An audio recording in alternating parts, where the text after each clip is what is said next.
नमस्ते साथियों। चुनाव में जैसे हम लोगों को भी दौड़ धूप रहती है, मीडिया के साथियों को भी बहुत परिश्रम करना पड़ता है, रात दिन दौड़ना पड़ता है, अलग अलग लोकेशन को कवर करना पड़ता है। तो आप लोगों ने भी बहुत कष्ट उठाया है।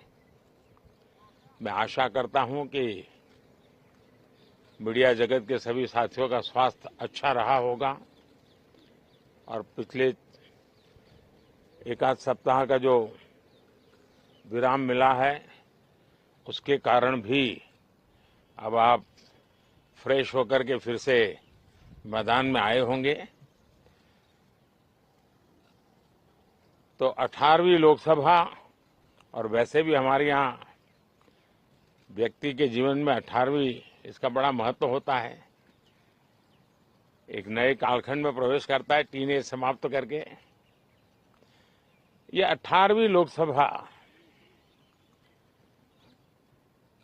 एक प्रकार से नई ऊर्जा, युवा ऊर्जा और कुछ कर गुजरने के इरादे वाली ये लोकसभा है। और आजादी का अमृत महोत्सव के बाद का ये पहला चुनाव है। और एक प्रकार से वो 25 वर्ष हैं जो हमारे अमृतकाल के 25 वर्ष हैं, और जो 2047 देश जब आजादी की शताब्दी मनाता होगा, एक प्रकार से उन सपनों को साकार करने का एक बहुत महत्वपूर्ण पड़ाव ये 18वीं लोकसभा है। साथियों, एनडीए सरकार को तीसरी बार देश की सेवा करने का देशवासियों ने आदेश दिया है, अवसर दिया है।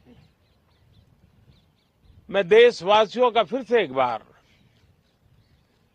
ये अवसर देने के लिए हृदय से आभार व्यक्त करता हूं। और मैं देशवासियों को विश्वास देता हूं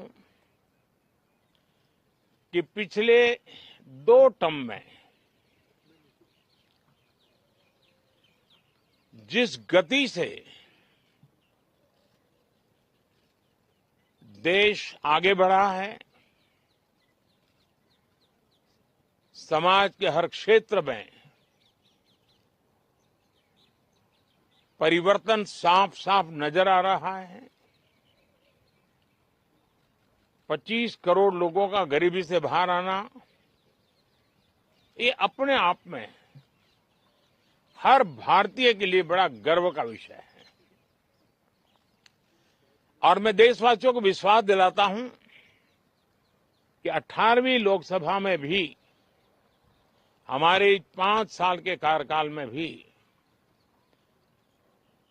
हम उसी गति के साथ, उतने ही समर्पण भाव से देश की आशा आकांक्षाओं को पूर्ण करने में कोई कमी नहीं रखेंगे। आज सुबह एनडीए की मीटिंग हुई थी। एनडीए के सभी साथियों ने मुझे फिर से एक बार इस दायित्व के लिए पसंद किया है, और सभी एनडीए के साथियों ने राष्ट्रपति जी को इसकी जानकारी दी। और राष्ट्रपति जी ने मुझे अभी बुलाया था और मुझे प्रधानमंत्री डेजिग्नेटेड के रूप में काम कर एक नियुक्ति दी है। और मुझे शपथ समारोह के लिए और मंत्रिपरिषद के सदस्यों के सूची के लिए उन्होंने सूचित किया है। मोटे तौर पर मैंने राष्ट्रपति जी को कहा है कि हमें 9 तारीख शाम को सुविधा रहेगी। अब बाकी डिटेल तो राष्ट्रपति भवन वर्कआउट करेगा और हम तब तक मंत्रिपरिषद की सूची राष्ट्रपति जी को सुपुर्द करेंगे। उसके बाद शपथ समारोह होगा। साथियों, सरकार एनडीए की एक प्रकार से एनडीए 1, एनडीए 2 और एनडीए 3 ये एक निरंतरता है और हमारे संकल्पों को लेकर के, सुशासन के प्रति हमारी प्रतिबद्धता को लेकर के और देश के सामान्य जन के सपनों को पूरा करने के प्रयास के रूप में इस निरंतरता को हम और अधिक ऊर्जा के साथ और अधिक व्यापक विजन के साथ आगे बढ़ाएंगे और समय सीमा में लक्ष्यों को प्राप्त करने का हमारा प्रयास रहेगा। 2014 में मैं बहुत नया था। मुझे अब एक लंबे समय तक इस कार्य का अनुभव मिला है, हमारी टीम को अनुभव मिला है और इसलिए हमारे लिए अब तुरंत ही काम को आगे बढ़ाना बहुत ही सरल रहने वाला है और इस अनुभव का लाभ भी देश की सेवा करने में मिलने वाला है। इन 10 साल के कार्यकाल के दरमियान भारत की वैश्विक जो छवि बनी है,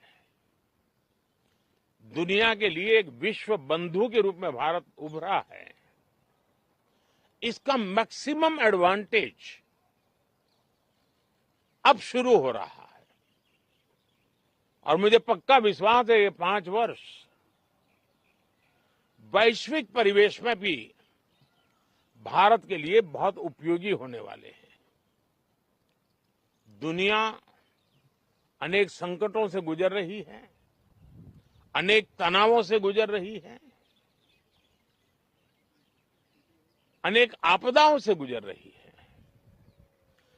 ऐसी विकट परिस्थिति दुनिया ने बहुत लंबे अरसे के बाद देखी है। हर देश इन सारी समस्याओं के बीच अपने आप को बचाए रखना, बढ़ाते रहना, चुनौतियों का डगर डगर पे सामना कर रहा है। हम भारत वाले लोग, हम भारतवासी खुद नसीब हैं कि इतने बड़े संकटों के बावजूद भी हम आज विश्व की सबसे तेज गति से बढ़ने वाली इकोनॉमी के रूप में जाने गए हैं। ग्रोथ के विषय में भी दुनिया में हमारी वाहवाही हो रही है। अब एक स्टेबल गवर्नमेंट मिलने के कारण